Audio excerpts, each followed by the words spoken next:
So nutrient budgeting, and I'll go through this pretty quickly. A nutrient budget is just like any other kind of budget you look at. We laugh a lot in the lab and say it's, you know, what goes in either has to go out or pile up, and that's basically how you do a budget. You see what comes in, where does it come from? You ask how much comes in, where does it come from, how much goes out, and then how much piles up. And that's basically how the budget runs. And the element that we're the most interested in for doing management on lakes like Blackhawk is phosphorus. It's our most important limiting nutrient. That means as goes phosphorus, so goes water quality. So lots of phosphorus, bad water quality, not so much phosphorus, good water quality. And if we manage it, manage phosphorus, we end up managing sediment transport too. Or if we manage sediment transport, we tend to manage phosphorus pretty well. And so we end up making big improvements if we can manage how much phosphorus moves across the watershed. Okay, some people wonder about something called internal loading. And if you go out to the lake on a windy day, you'll see that the sediments get kicked up, or they can get pretty kicked up by the winds.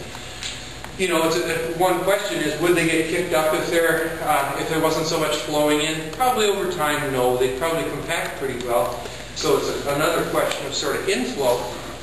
But when we were doing this study, we measured not only what was going in and what was going out, but how much was being held in the lake of phosphorus. And although there are periods of the year when you do get a lot of phosphorus, it seems to come out of nowhere. It comes probably out of the sediments. Most of it sediments back down over time. So phosphorus moves in and out of the sediment over the year. There's no doubt in my mind and in any of our minds, I think, that carp can keep the water muddy and keep spring and summer nutrients pretty high. So carp management is a real important thing to do. But if you look at the net annual phosphorus internal load, that is net how much is being pumped into the water column, which is a real important number to have, it's pretty close to zero over time. It causes problems at certain times of the year, but overall, it doesn't really have a net effect. Wind mixing doesn't really result in substantial nutrient or sediment inputs, and we have seen that it does in other places. But in this case, I think the particles are real strong, real solid. Sediment back down pretty rapidly. I know that for periods of the year, this is not so that you'll see it up in the water column. Most of the nutrient, however, overwhelmingly comes from the watershed, not the mud. Okay, so it's the watershed is supplying the nutrients, and that's kind of the bottom line on this.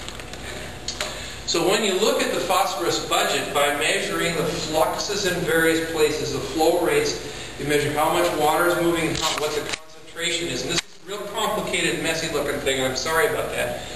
But if you look over on this side here, you'll see the watershed and the lake up here.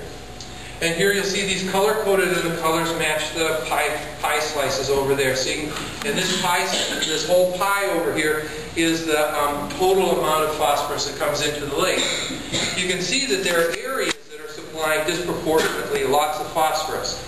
And our general advice is, if you've got nutrients coming in from any certain places, it's a good idea to get out there and try and figure out if you can slow down that nutrient input, because they are kind of disproportionately concentrated in some places. And there are other places in the watershed that are really supplying very little.